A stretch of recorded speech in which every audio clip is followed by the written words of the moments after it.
Hello guys, welcome to the 10th episode of the challenge 5k to 100k. On this episode I'll share with you some hands that we had throughout the week as usual, and at the end I'll share the results for the week and also for the challenge. Let's do it. Alright, so on the first hand we have Jack under the gun. We are playing the 5, 10, 20. We open to 60. We have a call from the button. It's a regular, and then a call also from the straddle, which is a regular. So we are three-way on a flop 9, 8 deuce, 2 diamonds. We have jacks, no diamond, and after the straddle checks, I think here both options are fine. We can bet or we can check. We decide to check this time. Now the button decides to go a third, 80 in 235. The straddle folds, and now here I also think that both options are fine, especially against his size. I think it makes sense to check raise, but I also think that call is good. The turn can drastically change the board texture, so I think it's also interesting to control until we see the turn, and then maybe we start to develop a little bit more aggressive lines. So I think it's also interesting to just check call and also protecting the check call range. So we called, and the turn comes offsuit 4, and now we decide to check. And here he decides to overbet for 1.2. So he went 490 in 395. And here what he's saying is polarizing his range. He's saying that he has a set 9s, 8s, deuces, or 8, 9 suited for 2 pairs. And then in the other hand, he has like very strong draws, like nut flush draws or combo draws, like straight draw and flush draw, maybe a pair and flush draw. So I think considering our options, the most interesting one, I believe, that is to deny equity to these very strong draws. And well, if he has a set, that I believe that is just a cooler here at this point. I think it's way more important to just deny his equity and just check shove. So that's what we did, and he tanked for a long time, but eventually found the fold. Alright, so on the next hand we are playing the 1, 2, 4, and we have an open under the gun from a regular to 10. We have a call from the button, we have a call from the big blind, and we have 8, 8 on a straddle. And I think here both options are fine. We can squeeze or we can call. We decide to call this time. The flop comes a beautiful 8, 6 deuce rainbow.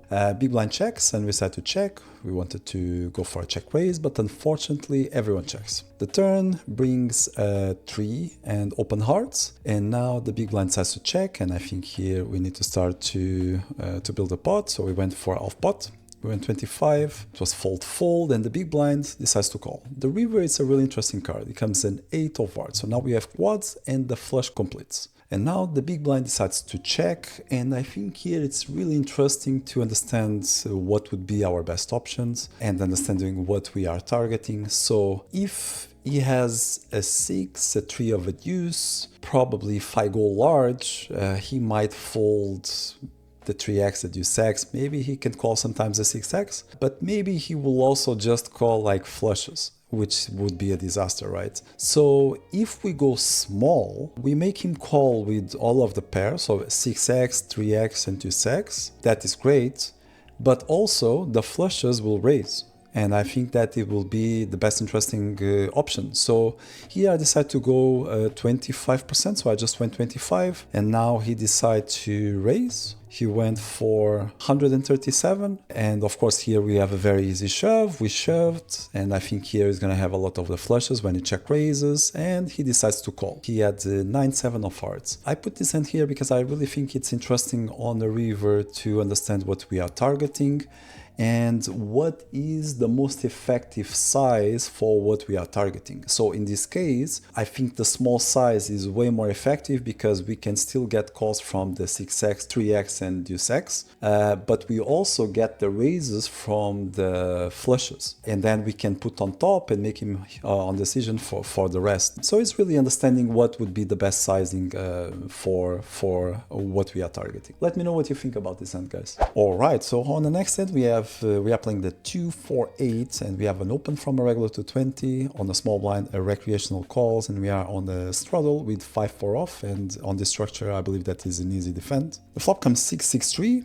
2 clubs, We have 5-4 no club, small blind checks, we check and the button checks back. The turn comes the jack offsuit jack, the small blind checks again and we decide to check, and now the button decides to bet off pot 38. The small blind decides to call, and here I think that they are both capped in a sense that they would not play a 6 like this. I believe that the only one that can have a 6 here is myself. I can see myself here check a lot, a 6 on the turn still, as the jack interacts very well with the opening from the button. So I believe that it makes sense to check raise. So I went for a check raise of 200.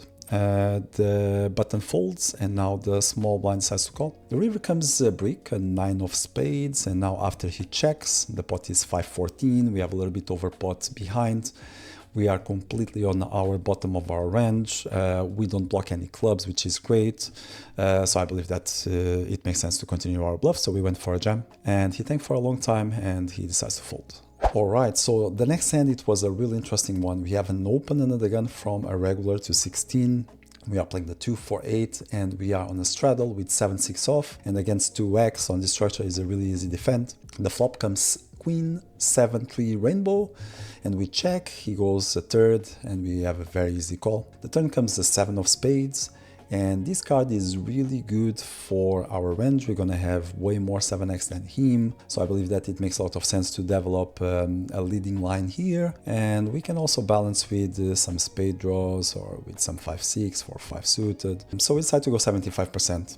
And he decides to call. And now the river comes a 7 of clubs, and here I think it's really interesting to understand our options. I think if we bet, we're gonna have a lot of calls from a queen, from his pairs, but if we check, most likely we're gonna have also some bets from those, so I believe that it makes more sense to check.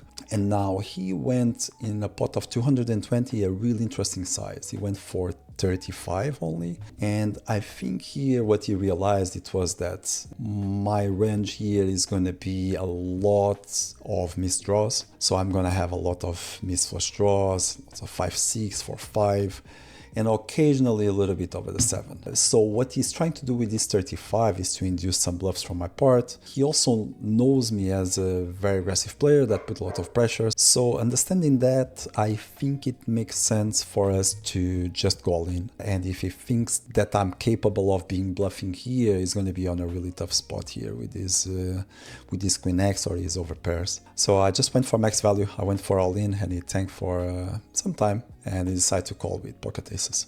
Let me know what you think about this line. It was a really interesting one.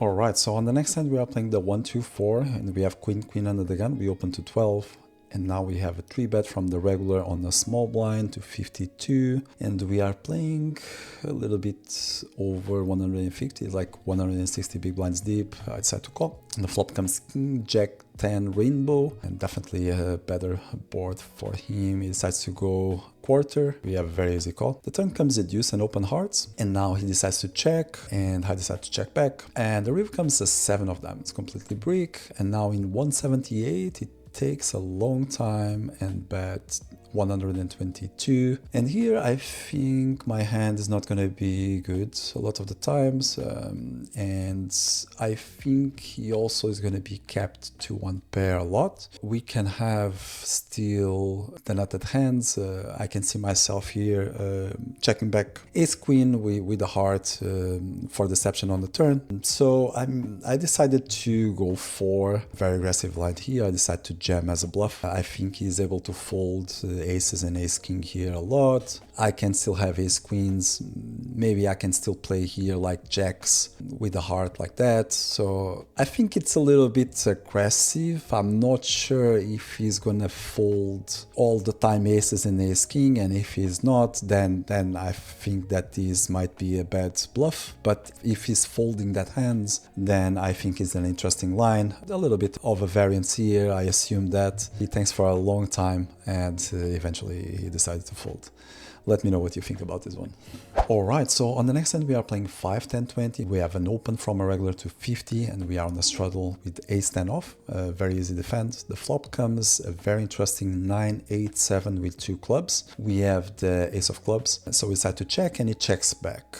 and now the turn comes a completely brick, a 3 of diamonds, and I think after he checks back it makes a lot of sense to apply pressure. I mean, we have an open-ended and we block nut flush draws, so it makes a lot of sense to go very large here. So we went for pot and he decides to call. And the river is a super interesting card. It comes at 10 of clubs. And now my thoughts were what it could be my options. I think it's very unlikely that he can have a flush here. Yes, he can check back some flushes, but most likely he would check like nut flush draws. And me having the ace of clubs is a great card to have to block that, right? And so I think he can have like straights, like if you have jacks, he can check back flop. But I think our combo is a really interesting one to apply max pressure here. So we decided to go for an interesting 4x spot on the river, 1.8k in 455, and he tanked for a long time and decided to fold. Let me know what you think about this, if this is a crazy line or if you like, let me know. Alright, so on our last hand we are playing the 5, 10, 20 and we have 8s on the hijack. We open to 60. The cutoff, which is a regular, decides to call, and now the big blind, which is a recreational, decides to squeeze 250, a little bit small with the call behind, so we have a very easy call, and the cutoff decides to call too. The flop comes a wonderful 8, 6, 5 with 2 spades, and now the big blind decides to bet 320 in 815, and I think here it makes sense to raise small for 2 reasons. First, the big blind, it's recreational that he is never folding an overpair or a draw here on this spot, so I think it makes sense to try to put stacks already there before it gets a bad texture, and maybe then he can find a fold. But also because having the cutoff behind, in case if he had like spades or sevens, for example, it makes it very easy for him to continue and to realize his equity. So I think it makes sense here to apply a raise here. So we went for 750, and now the cutoff decided to jam for 2.8k, and the big blind went into a tank and decided to shovel into, and of course we have an easy call, and we are delighted to see 9-9 from the big blind for a gut shot and an overpair, backdoor flush draw, and cutoff had a lower set, pocket sixes, so we just need to fade a 9, a 7, a 6, or running spades. The turn comes a king of diamonds, and the river a king of clubs, and we managed to win a 7k pot. Let's go! And now it's time for the results. So for the week results, this week we played 7,293 hands, we played 30 hours in total, and we won $4,468. Decent week, can't complain. The challenge results, so far we played 2 months and 1 week, 83,000 hands, around that, 340 hours, and we won $50,315. Our bankroll at the moment is $55,315. So we are around 55%. Guys, I just wanted to end this video to thank you very, very much for all the support that I'm getting. If you like this video, please press the like button. If you didn't subscribe, press the subscribe. I promise that I'll give my best every single week to share good content with you, my thoughts in the hands, and the results. I wish you a blessed week, and I'll see you next one.